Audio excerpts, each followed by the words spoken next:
Welcome in, Frostburg State fans, to Week 14 of the Frostburg Sports Awards, and we're kicking off with baseball and Ethan Kuepel, who is our male athlete of the week. Ethan, a pretty big week for you offensively at the plate and a little bit of pitching as well. Just want to get some of your thoughts on your performance and the team's performance in the past week. I thought for myself that it went pretty well. 3 home runs in 6 games. Can't really argue too much about that. But as a team perspective, I think this weekend was a battle. I know I've heard a lot of stuff about last year and how last year went with them, and so we battled till the last out. I know we didn't really want to split, didn't go the way we wanted to, but I know that we played our heart out. It was a week of splits for you guys against Wheeling on Wednesday, out in West Virginia at the Mountaineers field, actually, and then a pair of splits over the weekend. Wanted to talk about the Wheeling game and playing out at Monongalia. A pretty big field, probably the biggest field that you guys have played at all year. But to have the experience of that, what was it like to play at such a well-kept and professional-looking field, really? It was awesome. Honestly, I've never played at a field like that. Never played at a Division I field that was that nice. I played at some Division I fields, but that was really nice. It was cool because there was nobody in there. So any ball off the bat, it echoed.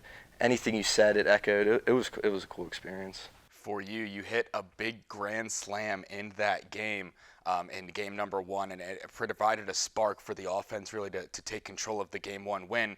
I noticed because they have the measuring of how far the walls are away that you hit it over the 375 mark out in left center field. When you hit it off the bat, did you know immediately this is going to go out the yard, or you're just hustling around trying to get to second or third? I didn't know immediately that it was gone. I knew it was in the gap, so I was just trying to get to second, and then I saw it go over as I was rounding first, so I was able to pull up and jog around the bases. But yeah, I haven't had a ton where I've actually known that they were gone this year, but yeah, that was one of them I didn't know.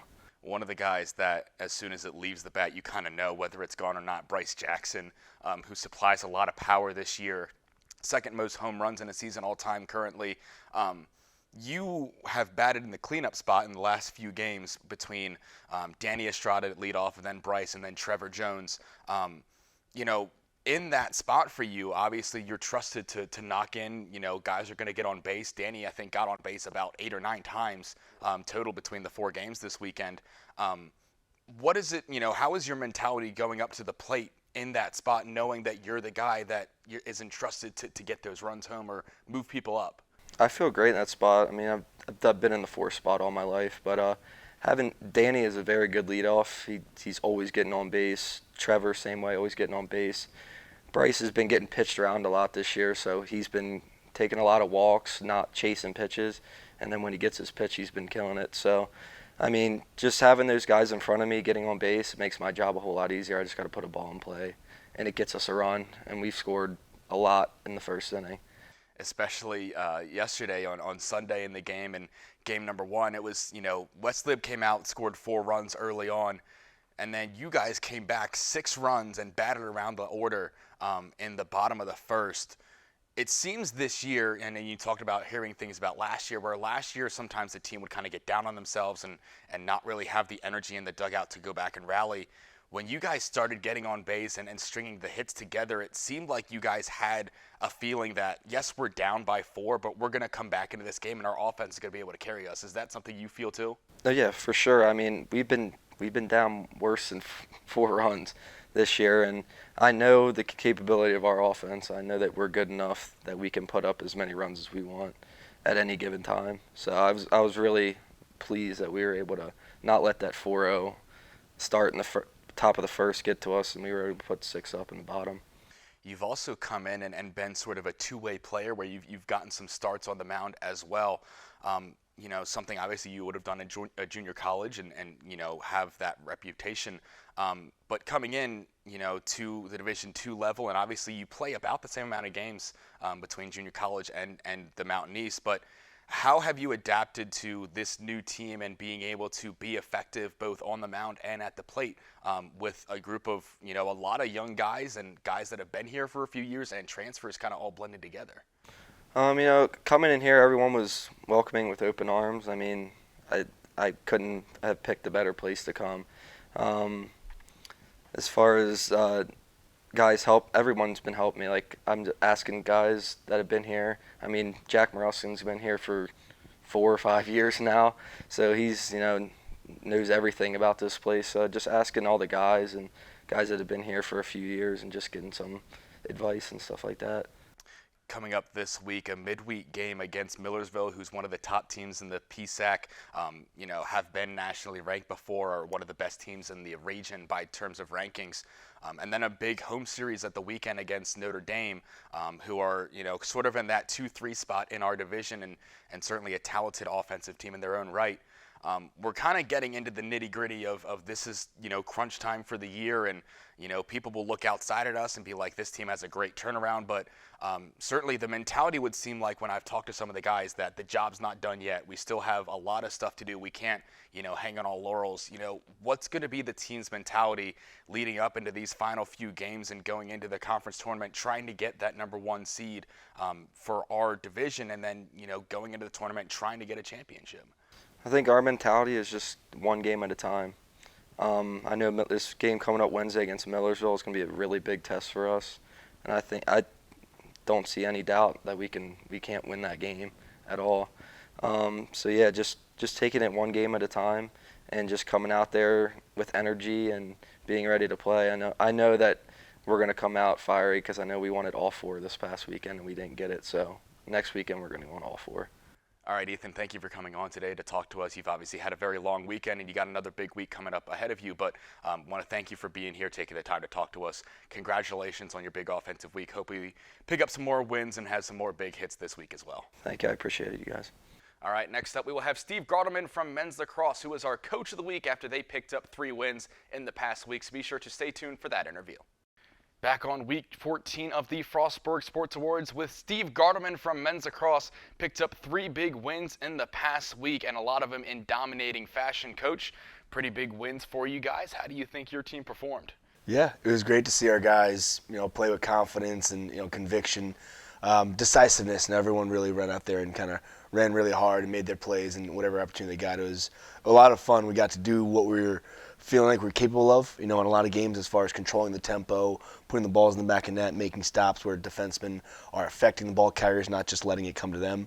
And as that goes, we were able to play everyone through the bench a whole bunch of times, see some guys get out there for their first opportunities of their first or second year, getting their chance to put a first point up or make a first hit, and to see them do that, but also see the other guys get really excited for them to do that. That's what it's all about when you kind of see the big picture of the team. It's, you obviously want to win games. You want to see everyone, improve, but you also want to see everyone have that moment where they can kind of feel like they've done something well. So that was the highlight of all of winning some really fun games for us, but to see everyone kind of have their moment. Started off the week with a road game against Davis and Elkins down in Elkins, West Virginia, and a big result for you guys, 24-10. The 24 goals, the most that you guys have scored since 2020, when you put up 35 against AB in that shortened year. But offensively, just seemed like things were clicking.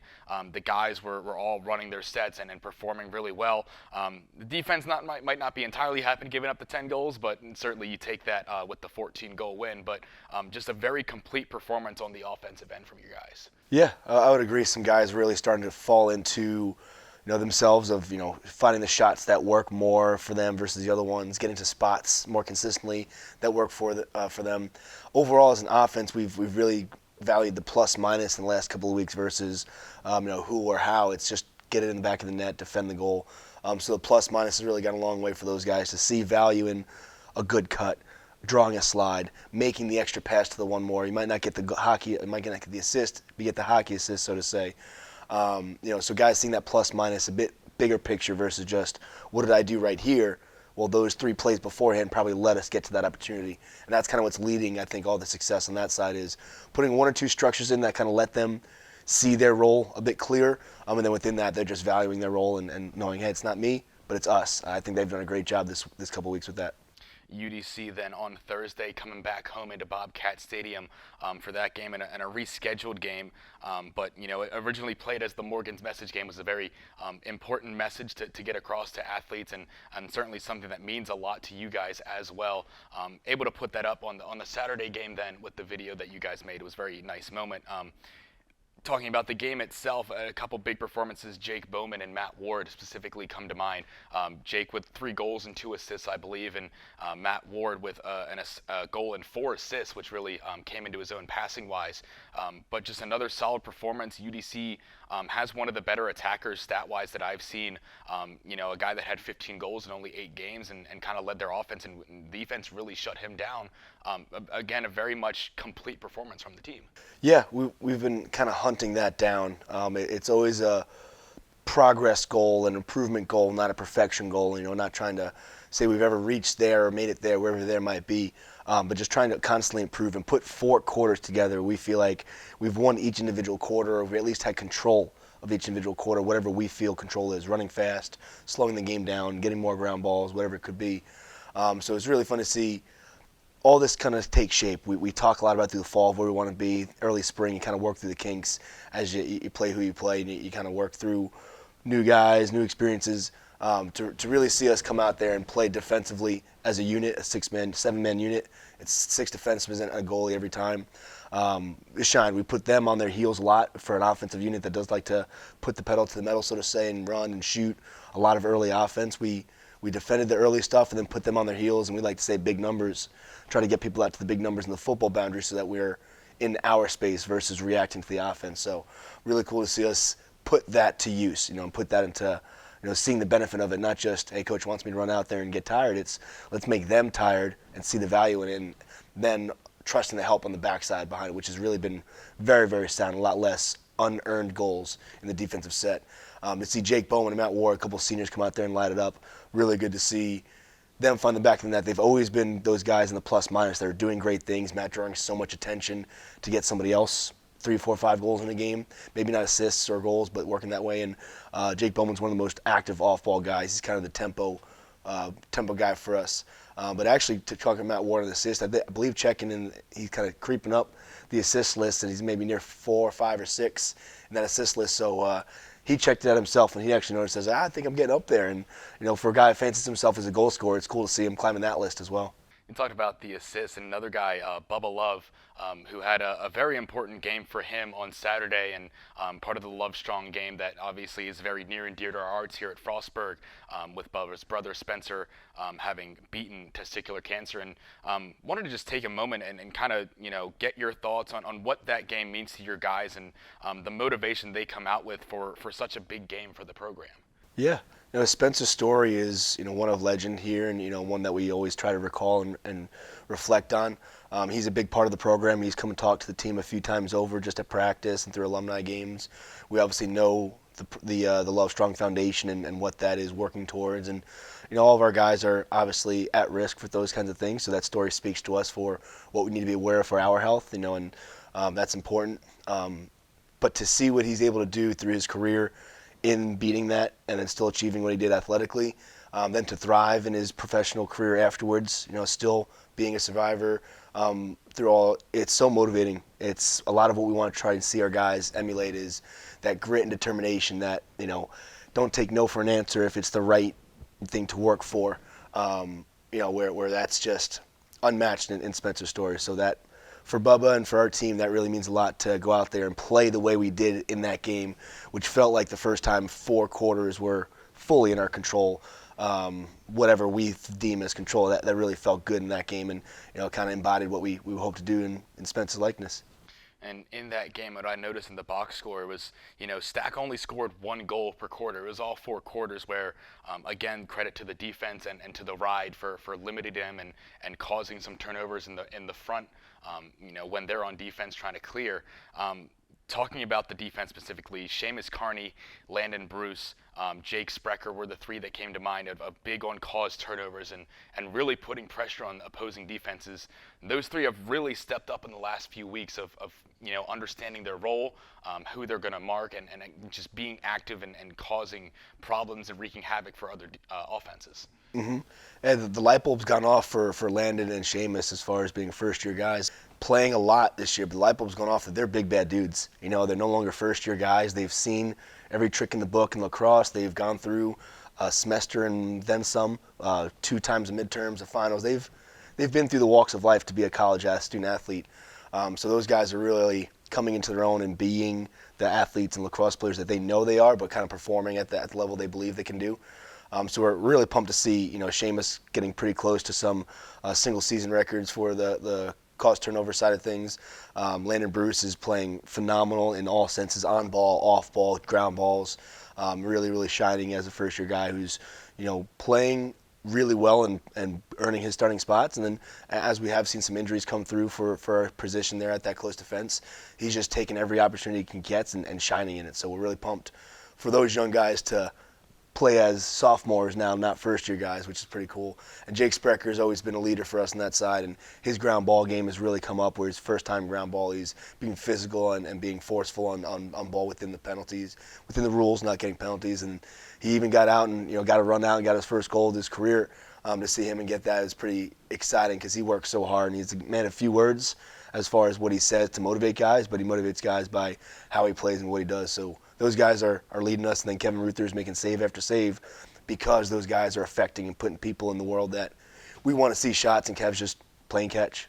You talked about, seeing the guys score their goals, and it likens me to make the football reference when the defensive lineman picks up a fumble, runs it in. It's sort of the same when the defender goes up and goes to score, get his big guy celebration, I guess you would call it. For this week coming up, pretty big week for you guys. 3 games in total, a road game, AB on Tuesday, a home game finally against DUville, getting to play that first-year program, and then Saturday, kind of the big one on the calendars that people like to mark, the Mercy game, currently a top 5 team. We'll find out their ranking later today, but the last conference game of the season as well.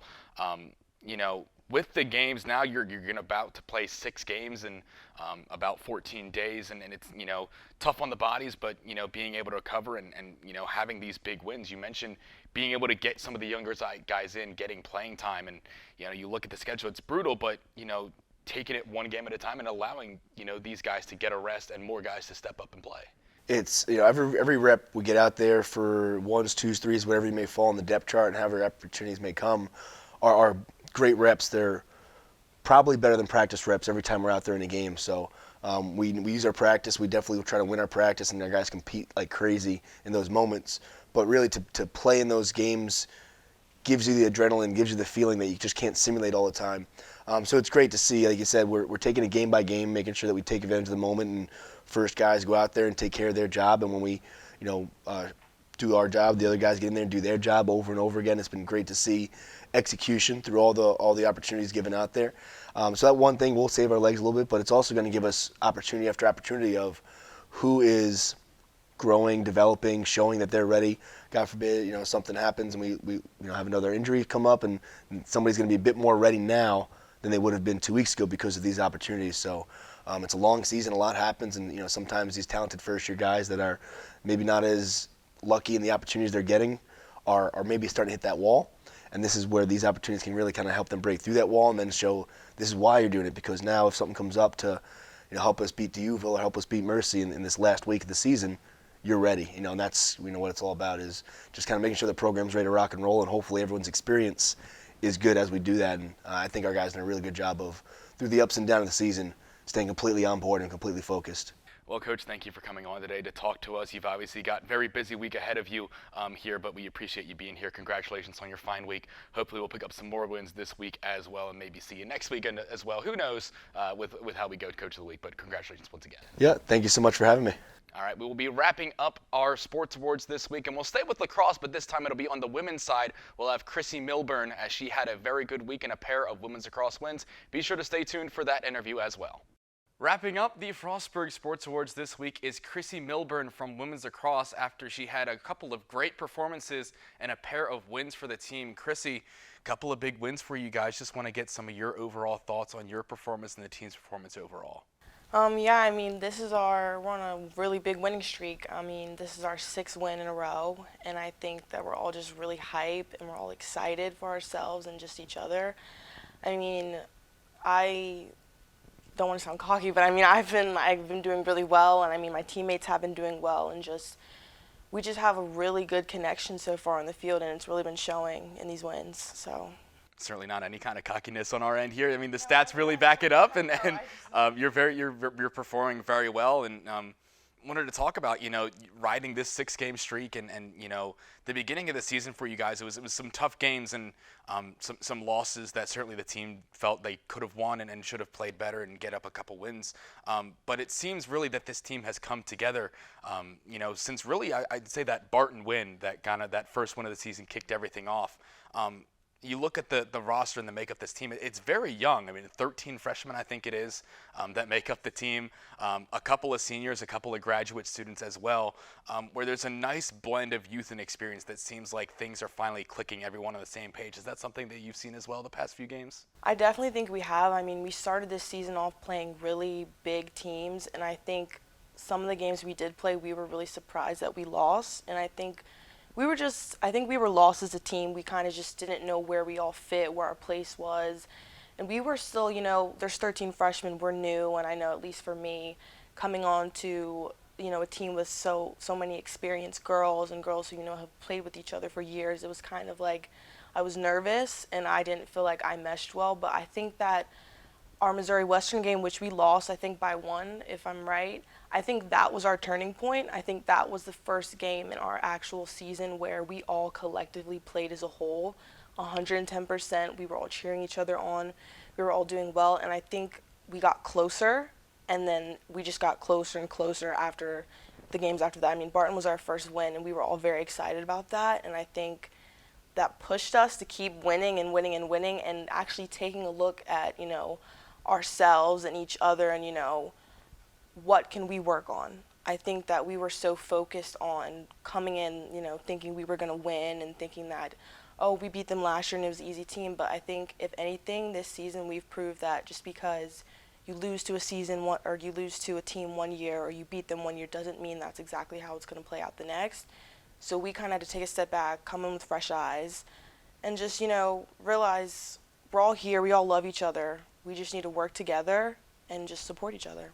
It was one thing that you kind of touched on, and something that we kind of talked about off camera with your head coach, Taylor Sindall, about, playing against these conference teams and scheduling this Belmont Abbey game on Wednesday was, a sort of a nice break for you guys to, kind of get out of the conference and be able to see another team for the first time in a couple months. And, she felt that it was probably the best that you guys have played all year, and in just a complete performance offensively and to an extent defensively as well, against a pretty good team. I think they're 7-1 in their conference. We only have 1 loss in our conference, and it was just a really good matchup for us to play that neutral site game against a pretty good team, and you guys certainly performed pretty well.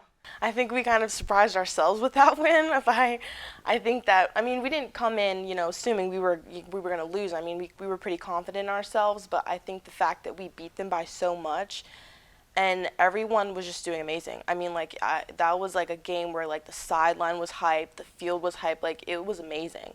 You had to be there literally to feel the energy, just from the midfielders to the defenders to the attackers to our coaches, people on the sideline. It was an insane game. I think that was probably the funnest game I've had so far, if I'm being honest. It certainly seemed like it, looking at social media and the goal celebrations on the sideline, and everyone's kind of, lifting up for however many goals. We had it was girls were on the sideline doing cartwheels. We had people lifting each other up. It was crazy. I don't think I've ever had a game like that. And then your guys' game on Sunday against Charleston, and a career high for you, 4 goals that you scored. Congratulations on that. It seems like, when we talk about the youth and how everyone has evolved, that, a lot of the freshmen have evolved and carved out some new roles. And I talked with Taylor last week about a couple of players in Kerry Hayes and Britton Leonard that both have really made a niche in this game. And for you personally as well, adding some goal scoring where you're kind of an all-round midfielder. You play defense, you take draw controls, you're on the offense a lot. But, to score that much, it seems kind of like a revelation of this is now another element that we can add. I think that's the most goals I've ever scored in a game in my life. Like, looking back, like, I've played midfield my whole life, and, I've always maybe scored 2-3 goals. I think I even surprised myself with some of those goals that I made. Sometimes I catch the ball, and I don't even realize I have it in my stick, and I shoot, and it's goal, and I'm like, oh, my God. And I think not even just me, but, like, all of the freshmen, like you said, Kerry Hayes, Britton Leonard, like, we've all really been stepping it up and putting in the work, and I think it's really showing. I mean, as freshmen, you come in, I mean, you're good, but you're on a team with everyone who's good. You don't really expect to shine as much as you are, and I think that we've put in the work and we've grinded, and I think that not only me, but the entire freshman class has just, everything we've done on the field we deserved and we worked hard for, and I'm honestly proud of everyone. I mean, we've really stepped it up as a class. We spoke a lot about the youth, and you just mentioned the freshman class there, but also want to touch on some of the leadership and the experience in this team, and certainly two players that come to mind of Steph King and Lindsey Coleman that have been here their entire careers, and Steph, one of the top all-time goal scorers and point scorers in school history. Lindsey just surpassed 150 draw controls, now has 100 career points as well. Obviously with the way that you play and your style, you're more associated with Lindsey in terms of, what you guys are asked to do at any given moment. But, talking with Steph as well and very coach-minded in the way that she approaches things and how she talks to other players. But, what have those two brought to you and kind of taught you as the season has gone on in terms of what they've learned throughout their careers and kind of passing it on to the next generation? I mean, I definitely look up to Steph and Lindsey. I mean, they're incredible players, and when we're in practices or in games, I take what they do and I apply it to, my play. They're just, I mean, the way they play is just amazing. I mean, Steph, her speed, her stick skills, everything, like, I aspire to be them. Like, I aspire when I'm a senior to be at the level she is at. I mean, Lindsey on draw controls, she's magnificent. I mean, there's no other word for it. She does her thing, and she does it well. And she's someone I look up to as someone, who takes the draw every now and then. And even Steph, I play attack, and I look up to her. I look to her, like, when I mess up on the field, I go to her for advice. Because, she's truly helped me be a better player. And I really love having them here because, as a freshman, I still have a lot to learn. And, if there's anyone to learn from, it's them. And then shout out to Emily Chick on defense. I mean, she's another senior who I look up to. And I ask them questions constantly, like, what can I do to be better? What did you do? I want to learn from them because they have experience and they've been here for a while and they know what to do and they've done it. And I have a long road ahead of me, and I hope to be half as good as they are when I'm a senior. So certainly helps in your position to have obviously both Lindsey and Steph kind of on attack, but then our entire defense basically that are starters are all seniors that have kind of been there, done that. Certainly we'll miss them when they're gone, but glad to have them while they're here, kind of familiarity. You look ahead to this upcoming week and finishing out the regular season and the conference games against West Virginia Wesleyan and Davis and Elkins. And speaking of the seniors, will be senior day on Saturday. Just want to throw that one out there. But looking ahead, and we've talked, and a lot of players have, the only one, take it one game at a time. You can never take anything for granted type of thing. We know that, things have sort of panned out in the way where we're tied with Notre Dame for that one spot in the conference. Is that something that ever is kind of in the back of the players' heads of, well, if we win out, we might get that number one seed, but we want to focus on these next couple of games, and it's kind of like a balance and a mixture in your head in a way? I think yes, because you do want to take it one game at a time. I mean, you don't want to get ahead of yourself, but I think at this point in the season, we know it's anyone's game, and we know we can't go into Notre Dame assuming we're going to win or assuming we're going to do this or do that. I mean, they're the type of team you have to come in with fresh eyes. You have to realize that they want it just as bad as us, and we can't underestimate anything. We have to play our game. We have to play, the way we know how, but at the same time realize, we still have a couple games till we get there. and we have to, still give our 110% to these other games before we can even reach Notre Dame. But it's been kind of hard because, we are looking forward to Notre Dame. They're our rivals, so, who's not? But we're just trying to kind of figure out, let's get through these next couple games, and then we're going to deal with Notre Dame when we get to them. All right, Chrissy, thank you for coming on to talk to us. You've obviously had a busy couple of weeks, but we really appreciate you being here in between your classes, practices, games, and all that. And congratulations on your week. Hopefully pick up another couple of wins this week to finish out your season as well. Great. Thank you so much for having me. All right, we will be back next week for another edition of the Frostburg Sports Awards, another 2 athletes and another coach. Be sure to stay tuned, and as always, go Bobcats.